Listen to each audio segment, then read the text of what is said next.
নমস্কার বন্ধুরা, ভালোবেসে রান্নার নতুন একটা পর্বে তোমাদের সবাইকে স্বাগত। আজকে আমি বানিয়ে দেখাবো কিভাবে তোমরা খুব সহজেই দই ইলিশ বানিয়ে নিতে পারবে। এটা খেতে কিন্তু খুবই টেস্টি হয় আর বানাতেও লাগে খুব কম টাইম। তো চলো দেখে নাও এটা আমি কিভাবে তৈরি করছি। প্রথমেই দেখো, এখানে আমি একটা কড়াইয়ের মধ্যে ইলিশ মাছের টুকরোগুলো নিয়ে নিচ্ছি। আর মাছটা কিন্তু আমি বেশ কিছুক্ষণ আগে থেকেই নুন আর হলুদ মাখিয়ে ম্যারিনেট করে রেখেছি। এবার একটা মিক্সিং জারে প্রথমেই নিয়ে নিচ্ছি 1 চামচ সাদা সর্ষে, 1 চামচ কালো সর্ষে, 1 চামচ পোস্ত, এরপর দিচ্ছি 3টে কাঁচা লঙ্কা। এটা তোমরা কতটা ঝাল পছন্দ করো সেইভাবে দেবে। এরপর দিচ্ছি সামান্য একটু নুন আর সামান্য একটু জল। এবার এটা 10 মিনিট মতো ভিজিয়ে রেখে এটার একটা মিহি পেস্ট তৈরি করে নেব। এবার একটা বাটিতে আমি নিয়েছি 100 গ্রাম মতো টক দই। এখানে আমি 5 পিস মাছের জন্য 100 গ্রাম মতো টক দই নিয়েছি। এখন এই দইটা খুব ভালো করে আমি ফেটিয়ে নিচ্ছি।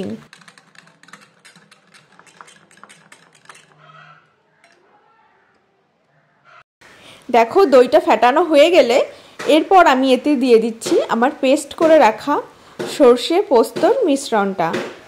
এখন দই আর সর্ষে পোস্তর মিশ্রণটা খুব ভালো করে মিশিয়ে নেব। সামান্য একটু হলুদ আর বেশ খানিকটা পরিমাণ সর্ষের তেল আমি এরপর দিয়ে দিলাম। এখন এটা খুব ভালো করে আমি মিক্স করে নিচ্ছি। আমার এই সিম্পল ঘরোয়া রেসিপিগুলো তোমাদের যদি ভালো লাগে অবশ্যই একটা লাইক করো।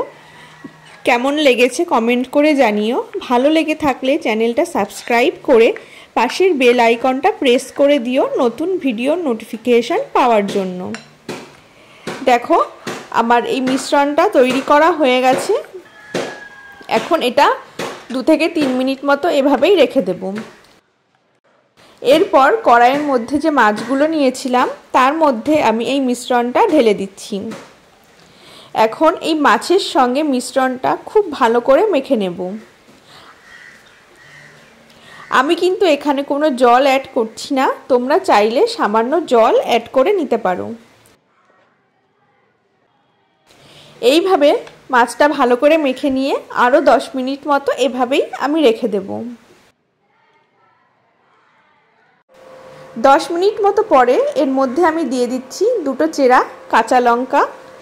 এটা অপশনাল, তোমরা নাও দিতে পারো। এরপর এটা আমি ঢাকা চাপা দিয়ে গ্যাসের ফ্লেম একদম লো করে দিয়ে 5 মিনিট মতো কুক করে নেব। ফিরে এলাম 5 মিনিট পর। এখন আমি ঢাকাটা খুলে নিচ্ছি। দেখো, দই ইলিশটা এখনই কতটা দেখতে সুস্বাদু হয়েছে। এখন ধীরে ধীরে আমি মাছগুলো একে একে সব উল্টে নিচ্ছি। খুব সাবধানে করবে, ইলিশ মাছ কিন্তু খুব নরম হয়, ভেঙে যেতে পারে। এই দই ইলিশে কিন্তু খুব বেশি মশলার প্রয়োজন হয় না, সামান্য কটা উপকরণ দিয়েই তৈরি হয়ে যায় আর সময়ও লাগে খুব অল্প। ইলিশ মাছে কিন্তু খুব বেশি মশলা দিলে সেটা একদমই ভালো লাগে না, তাহলে ইলিশ মাছের যে নিজস্ব গন্ধ সেটা থাকে না। এখন এটা আমি আরও 5 মিনিট মতো ঢাকা চাপা দিয়ে কুক করে নিলাম। এখন ঢাকাটা তুলে দেখছো দই ইলিশটা আমার তৈরি হয়ে গেছে। আমি একটু বেশ মাখো মাখোই রেখেছি ঝোলটা, তোমরা চাইলে কম বা বেশি রাখতে পারো। এরপরে শেষে আমি দিয়ে দিচ্ছি 2 চামচ মতো কাঁচা সর্ষের তেল। সর্ষে বাটা দিয়ে যে কোনো রান্নায় কিন্তু একটু কাঁচা সর্ষের তেল দিলে এটার টেস্ট আরও দ্বিগুণ হয়ে যায়। এখন এটা আমি গরম গরম পরিবেশন করব। তৈরি হয়ে গেছে দই ইলিশ। রেসিপিটা তোমরা অবশ্যই বাড়িতে ট্রাই করো, আমাকে জানিও কেমন লেগেছে। ফিরে আসবো নতুন রেসিপি নিয়ে নতুনভাবে। ততক্ষণের জন্য সবাই ভালো থেকো।